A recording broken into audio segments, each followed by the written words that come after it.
is an excellent team of doctors that provide specialists that treat over 50 specialties, and we have individual or group plans.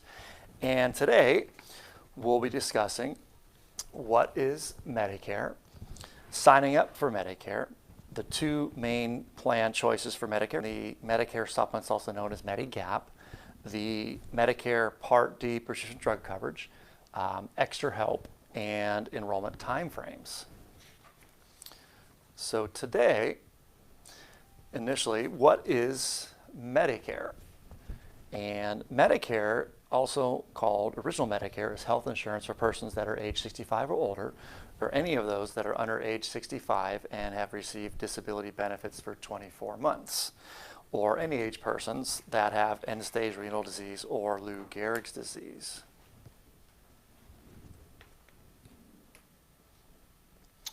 And now Medicare has 4 different parts. Part A is all of your inpatient hospital coverage and skilled nursing facility and hospice. Part B is all of your medical and outpatient coverage. Part C is what they consider the Medicare Advantage HMO or Medicare Advantage PPO. Part D is what they designate the prescription drug coverage. And only Medicare Part A and Part B will appear on your red, white, and blue Medicare card when you receive that. And there is an example up on the screen, and that's what you'll receive in the mail after signing up for Medicare. So Medicare Part A. Most pay no premium for Part A of Medicare. It's hospitals, skilled level of nursing care in nursing facilities, hospice, very limited medically necessary home health care, and more. The standard premium for Part B of Medicare is $144.60 per month, but it can be more depending on your income. The premium for Part B is deducted from Social Security if you're drawing it. Otherwise, you'll receive a quarterly bill in the mail until if and when you start drawing Social Security, then they'll automatically start taking that out monthly. Otherwise, they'll continue to bill you quarterly if you're not receiving Social Security. Part B of Medicare, that helps cover your medically necessary doctor services, outpatient care, tests, durable medical equipment, limited home health care, preventive services, and more. Unfortunately, those that are higher income Medicare beneficiaries will pay more for your Part B of Medicare. Social Security looks at your tax return on your income at your modified adjusted gross, and they always look back 2 years. So for the year 2020, they look at your 2018 tax return to determine what your Medicare premiums will be. Those that file an individual tax return less than $87,000 on your modified adjusted gross from 2018 will pay the standard Medicare premium of $144.60.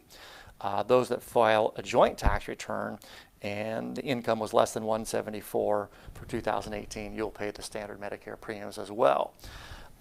Unfortunately, again, if your Medicare, your Social Security looks at your tax return from 2 years previously and it's higher than those figures, they will charge you more for your Part B of Medicare based on your income.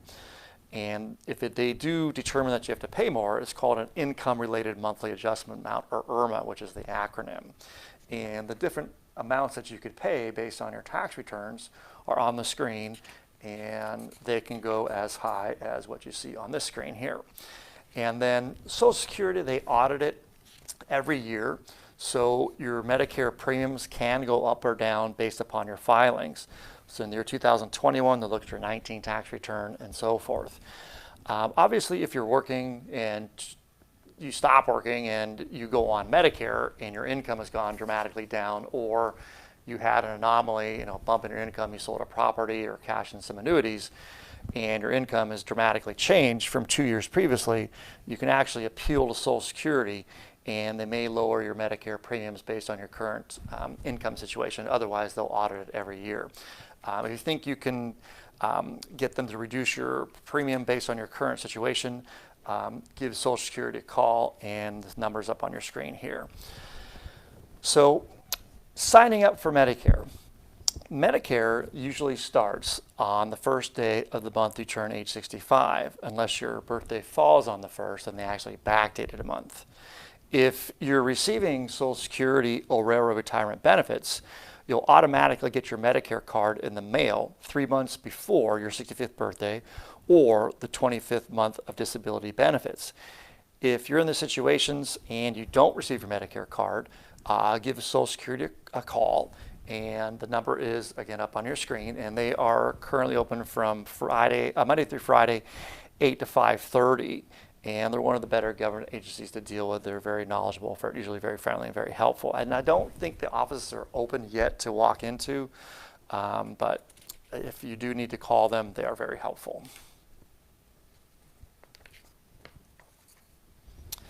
If you're not receiving Social Security or Railroad retirement benefits, you actually must sign up with Social Security to get your Medicare card. And there's a couple different ways you can do that. You can call them and they'll set up a future telephone appointment, and when they are seeing people, they can set up a future appointment in the office. Or the simplest way is you just enroll online, and the web address is up on your screen towards the bottom. It's ssa.gov. On their homepage, it says Medicare Enrollment in the middle to the right. You just click on that. It'll take you to another page, and you scroll down, and it says Apply for Medicare, and you can just follow the steps online. It takes about 10 or 15 minutes. It's pretty straightforward. But if you have any questions or need any help, give Social Security a call. So signing up for Medicare, there is what they call an initial enrollment period. You may sign up for Medicare 3 months before the month you turn age 65, which includes your birthday month, up to 3 months after your birthday month. If you sign up within 3 months before your birthday month, Medicare will start on the first day of your birthday month. If you sign up during your birthday month or 3 months after your birthday month, Medicare will start 1 to 3 months after signing up. There is a general enrollment period, if you miss the initial enrollment period, that occurs every January 1st through March 31st. If you sign up during this time frame, coverage will start July 1st, and unfortunately you may incur a late enrollment penalty. So those that are covered by an employer-sponsored group health plan and based on current employment with 20 or more employees, you can actually delay signing up for Medicare Parts A and or Part B with no penalty.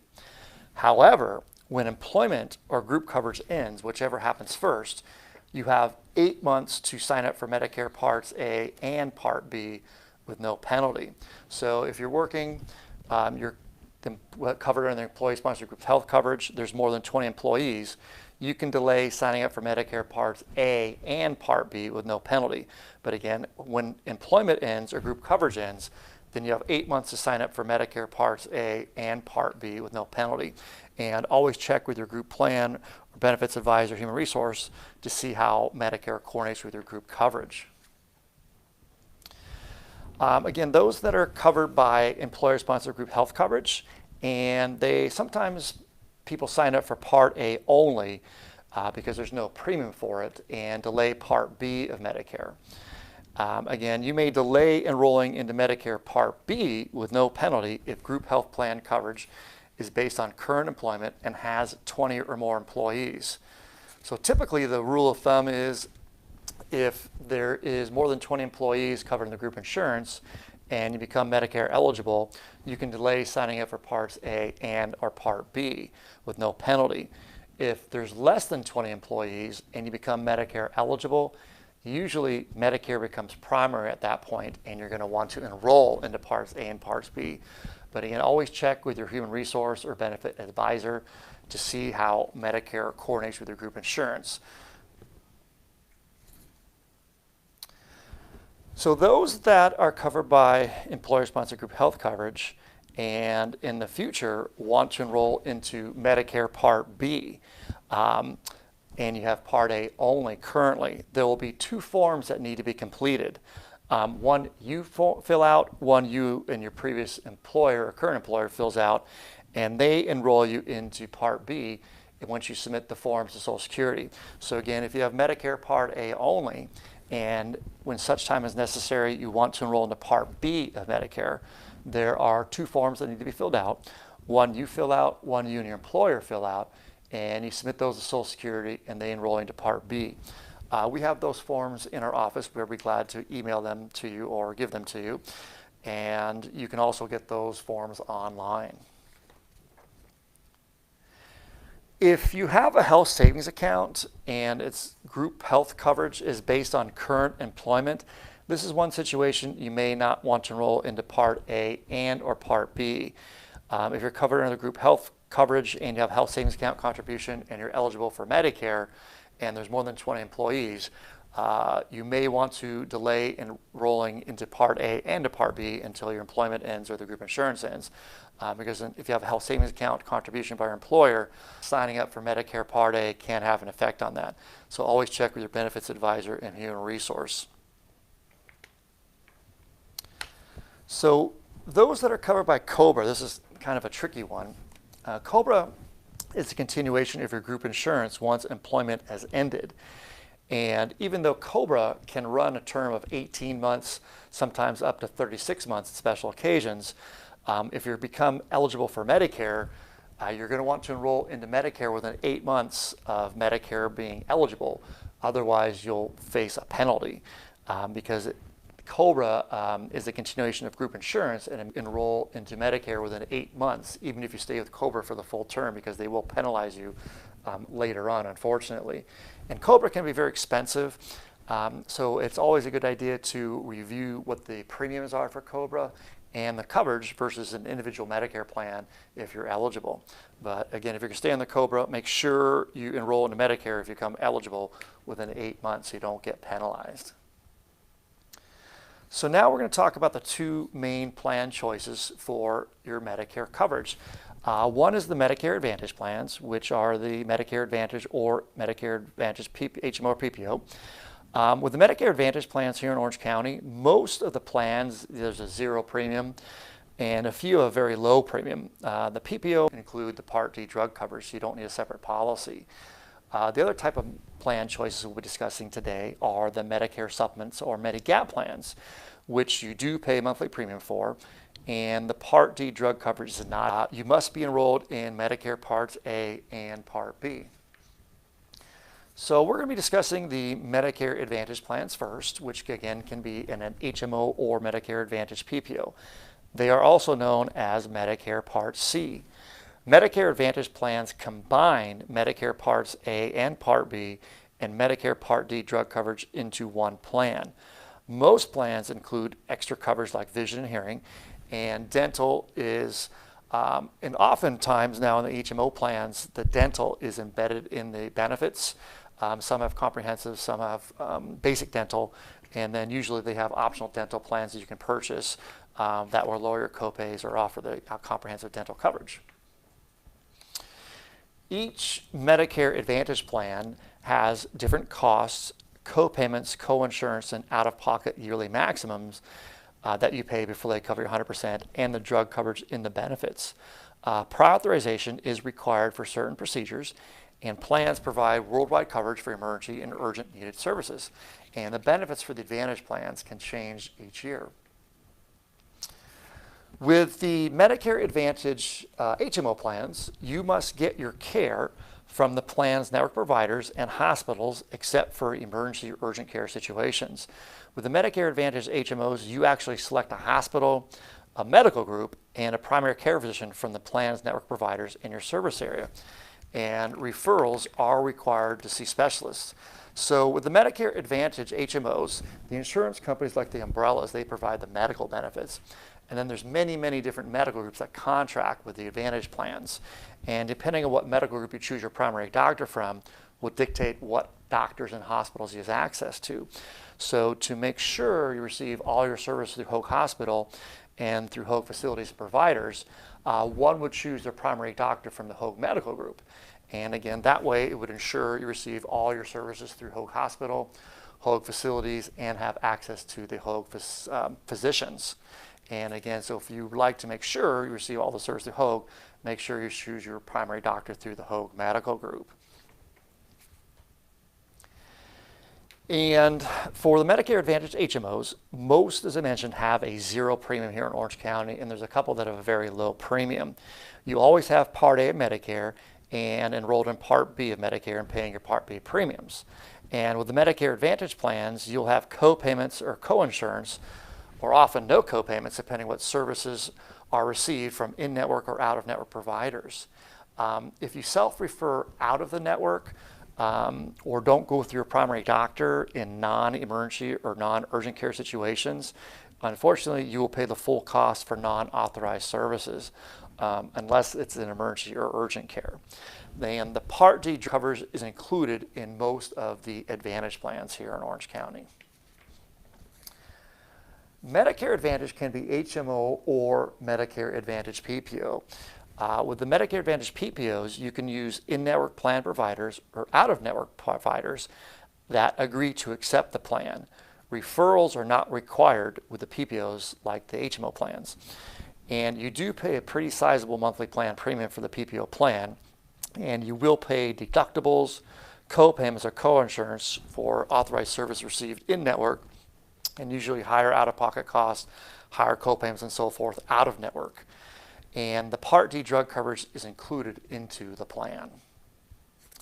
So the next type of plan choice to go along with your original Medicare, A and B, are considered the Medicare supplements, also known as Medigap plans. And with the Medicare supplement plans, they supplement original Medicare and pay secondary to Medicare. And with the Medicare supplements, also known as Medigap, you can choose any doctor, any specialist, any hospital nationwide that takes Medicare patients. Referrals are not required to see physicians or special standardized plans that are sold by various Medicare supplement approved companies. And the different companies will charge different premiums for the same standardized Medigap plans. You do pay a premium for the Medicare supplements, and you always pay for your Part B premiums and enrolled into Part A of Medicare. The Part D drug coverage, unfortunately, is not included with the Medicare supplement plans. You actually must buy a standalone Part D prescription drug plan to go along with your Medicare supplement. And the Medicare supplement plans are what they call guaranteed renewable for life. The benefits can never be changed, and the policy can never be canceled other than non-payment of premium. So the Medicare supplement plans, there's various companies that sell the plans, and different companies sell the same standardized Medicare supplement plans. So any company sells the same Medicare supplement, the benefits are going to be identical. You can access all the same providers, any providers take Medicare, and they all pay the same claims based upon what Medicare approves. It's just different companies will charge you different rates for the same standardized Medicare supplement plans. So it's always a good idea to find the company that's got the lower premium with the same coverage, because they're all standardized and identical in their benefits.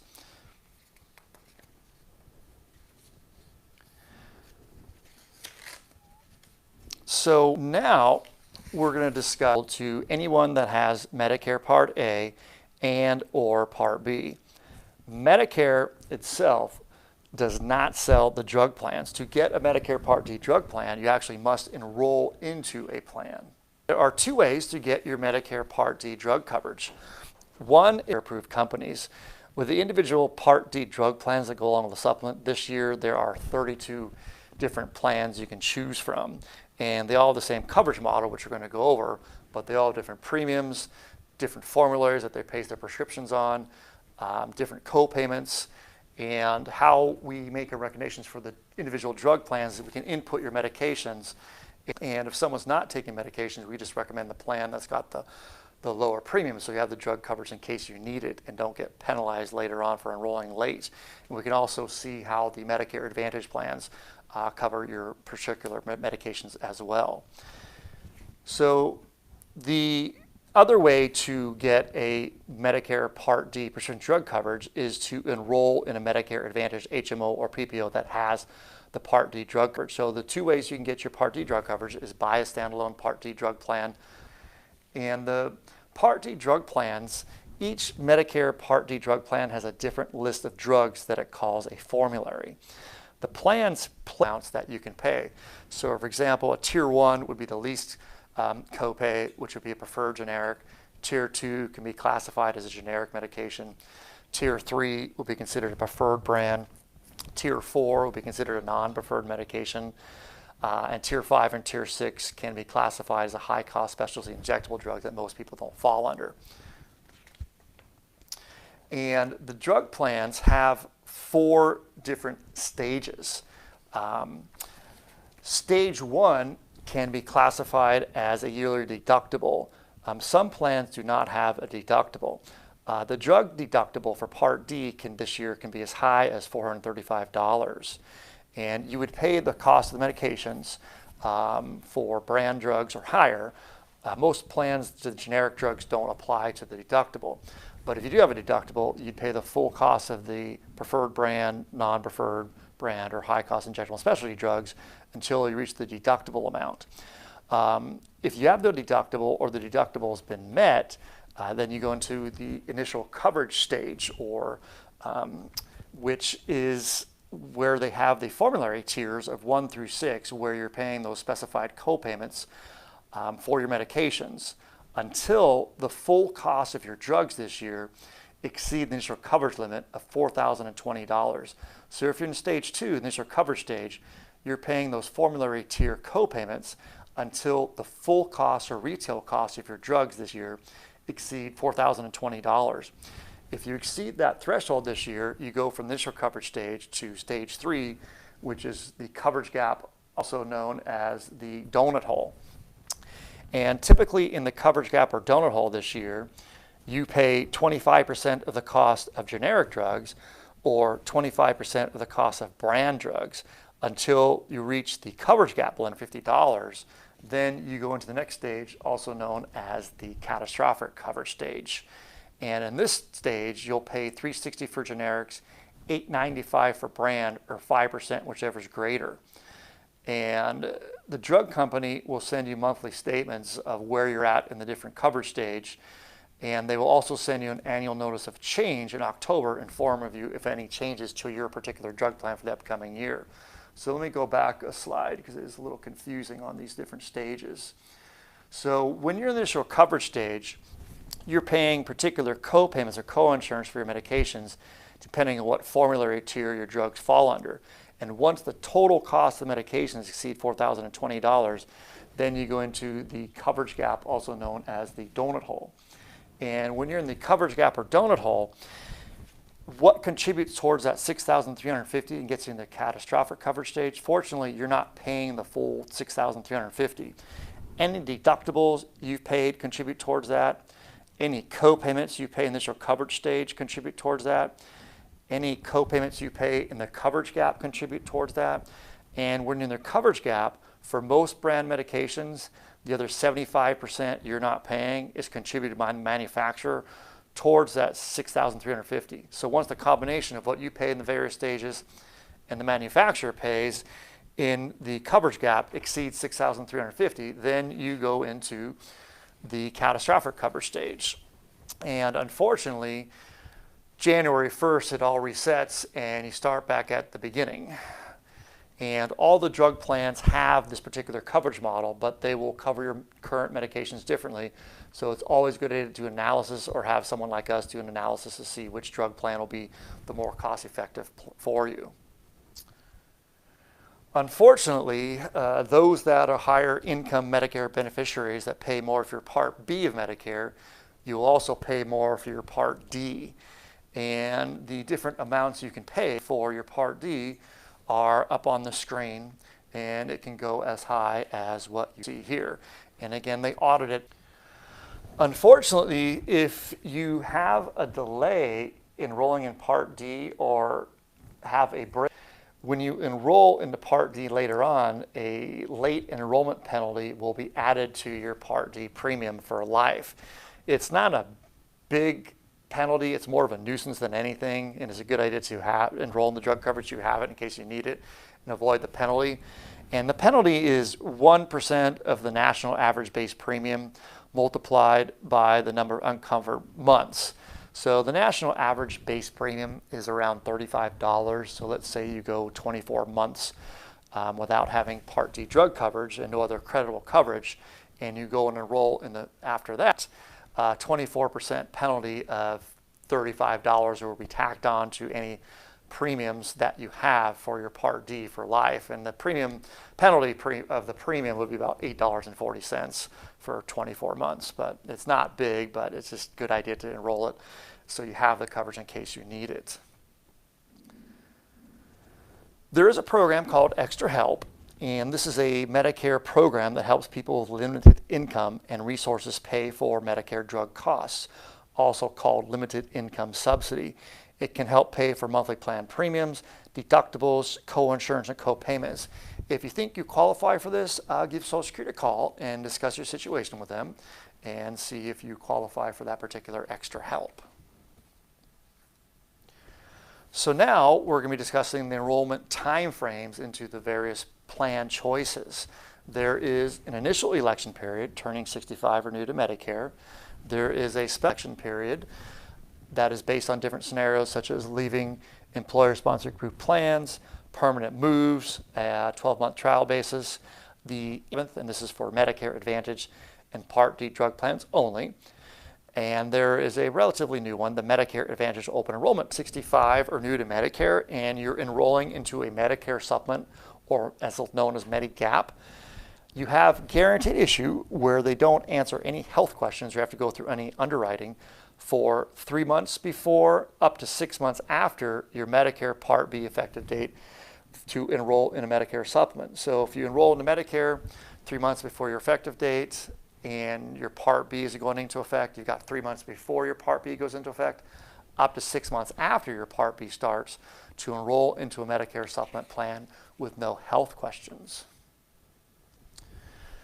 Turning 65 or new to Medicare and enrolling into a Medicare Advantage HMO or Advantage plans do ask one health question, and this is the only health condition they don't accept, and that's if you have end-stage renal disease. Other than that, they don't ask any health questions, but unfortunately, they won't accept you into a Medicare Advantage plan if you have end-stage renal disease.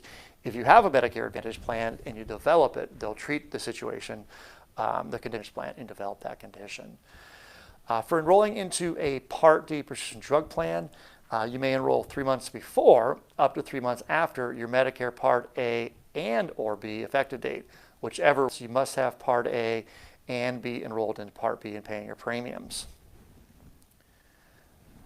There are special election enrollment periods, such as those that are leaving employer-sponsored group health plans.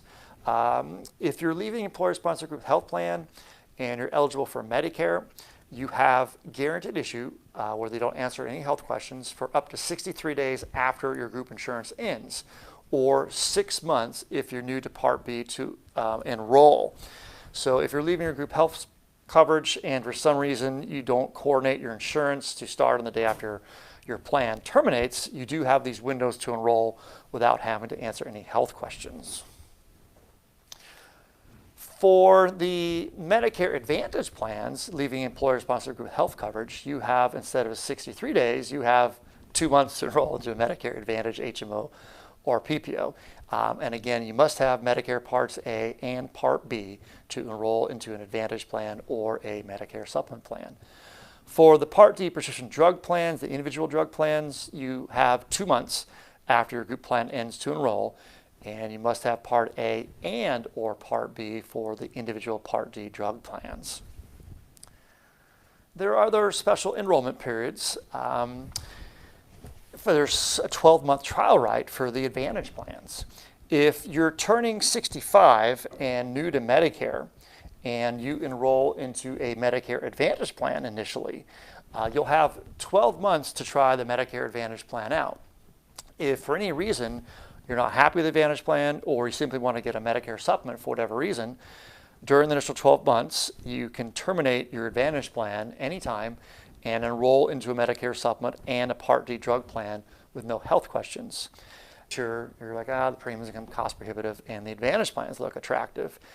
We would enroll you into the Advantage plans during the annual enrollment period, which is October 15th through December 7th. The Advantage plan becomes effective January 1st. And anybody who comes out of a Medicare Advantage plan and tries a Medicare supplement for the very first time, they will give you 12 months to try the Advantage plan out. And if for any reason during the initial 12 months you're not happy with it, or you simply want to get your Medicare supplement back for whatever reason, they'll give you that special enrollment period to terminate the Advantage plan anytime during the initial year and get your Medicare supplement back with no health questions. Unfortunately, they don't give you both 12-month trial bases. They give you one or the other. but it's nice that they have that you can try the Advantage plans out for a year and go to Medicare Supplement, no health questions. If you stay with the Advantage plan past that initial 12 months, they're going to lock you into the Advantage plan for the next calendar year, and then you may be subject to health questions for the Advantage plan at a later date, unless some other triggers happen. And these may or may not happen. If you move out of the plan service area, that would give you guaranteed issue to a Medicare Supplement or Advantage plan in that area that you move to. If the Advantage plan's premiums ever go up, or the co-payments for the physicians or hospitals go up, or they take a benefit away for the Advantage plan, or they terminate the Advantage plan, to a supplement as well. So those triggers may or may not happen if you stay within that supplemental plan or company for life. If you have a Medicare supplement in force and you're not in a guaranteed issue scenario, you can actually change your Medicare supplement anytime during the year if you can answer health questions no. But if you have a Medicare supplement and company Z has a more attractive premium for the same benefits, and you have health conditions or later on develop health conditions, every year on your birthday, if you have a Medicare supplement plan, you have a 30-day window before your birthday, up to 60 days after, to where you can switch your Medicare supplement to a different company that has equal or lesser coverage with no health questions, and that occurs every birthday anniversary. So again, you're never locked into a Medicare supplement plan or company for life. If you have health conditions or develop them, you could always switch during your birthday anniversary each year to a plan that's got equal or lesser coverage, no health questions. So the annual election through December 7th, we get real busy in our office during this time frame reviewing our clients' coverage for the upcoming year. So this is annual election period for Medicare Advantage and Part D drug plans only. All Medicare beneficiaries can join, switch, or drop a Medicare Advantage plan or Part D prescription drug plan. For the Advantage plans, again, you must have Medicare Parts A and Part B in effect, and for the January 1. And if you have an Advantage plan or a Part D drug plan, it's always a good idea to review the benefits, especially for the drug coverage for the upcoming year, because the drug coverage in the formulary can change and your medications may change. Review them during this time frame for the upcoming year, because whatever drug plan is cost effective one year may not be next year, and you don't want a surprise when you go to the pharmacy in January. So always make sure you have some type of review for your coverage for the upcoming year during this time frame.